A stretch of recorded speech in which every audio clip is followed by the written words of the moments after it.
She ran through the alley barefoot, bruised, bloodied, and terrified, the cold air slicing at her skin as she banged on every locked door screaming for help. But no one opened. Before we begin today's story, please let us know where you are viewing from. Please remember to subscribe if you like this video. The last thing she remembered before the black SUV screeched around the corner was the man in the shadows muttering, "No one escapes Jack DeMarco."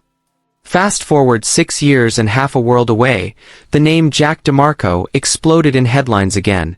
Not as a mystery figure whispered about in online forums, but as a fugitive porn website owner caught living in luxury on the southern coast of Spain. The same man who built one of the world's most visited adult websites, Bay, was now facing the ugly truth he'd kept hidden behind paywalls and fake contracts. He wasn't just streaming adult content, he was trafficking the women in those videos. Jack's rise was fast and brutal. In 2010, he launched Bay, branding it as an edgy platform for taboo fantasies. And within 3 years, it had over 40 million monthly users. But authorities noticed a disturbing trend. Girls on his site vanished offline.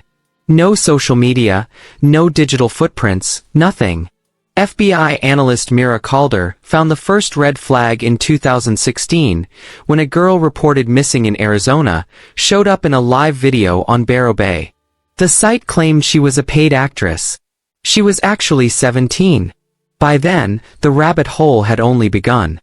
As Mira dug deeper, she discovered that Jack's team, known internally as the Harvest Unit, recruited vulnerable women from shelters, addiction recovery centers, even juvenile detention facilities, promising them modeling contracts and cash. The reality? Once the girls signed, they were flown to private filming locations, their IDs were confiscated, and any refusal to participate meant threats, beatings, or worse, videos released to their families.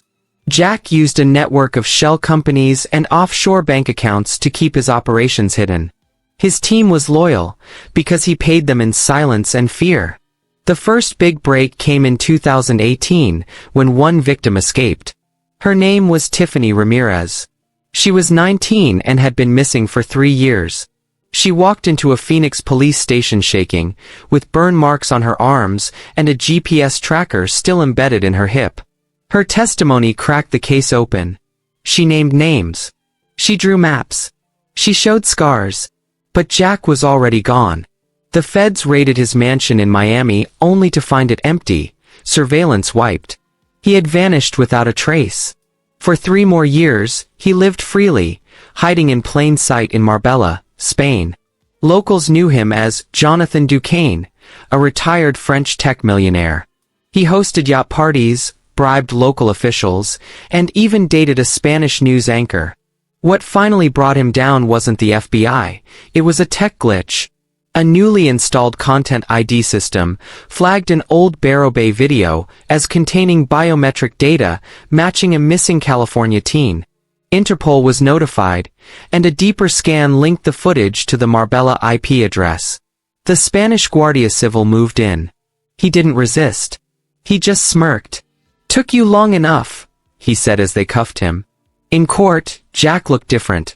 Older, leaner, eyes like daggers. He pleaded guilty to all charges: conspiracy, kidnapping, production of child pornography, and human trafficking. In a soft voice that betrayed none of the cruelty he was known for, he admitted to overseeing the trafficking of over 50 women and girls between 2012 and 2019. But it was the testimonies that brought the courtroom to silence. One survivor, only referred to as Lila, spoke of being drugged for days, of being told her mother would be killed if she didn't smile for the camera. Another recounted being forced to tattoo a QR code linking to her video library on her shoulder. Judge Martinez called the case one of the most vile and calculated schemes of digital-era slavery. And while Jack faces life without parole in the U.S., the true toll of his crimes may never be fully known. Victims still reach out from anonymous corners of the web. Some are afraid to testify. Others have never been found.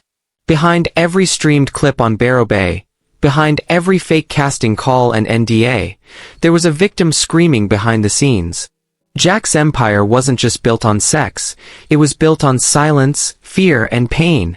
Now, as he sits in a maximum security prison awaiting transfer to US soil, his empire has crumbled, his money seized, his domain offline.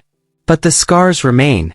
If you or someone you know is being coerced, trafficked, or abused, don't stay silent.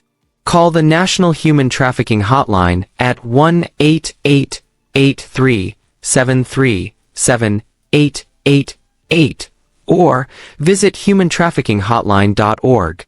Your voice might be the one that ends someone else's nightmare. Subscribe to our channel for more true crime stories that dig deeper than headlines and expose the truths too dark for the surface.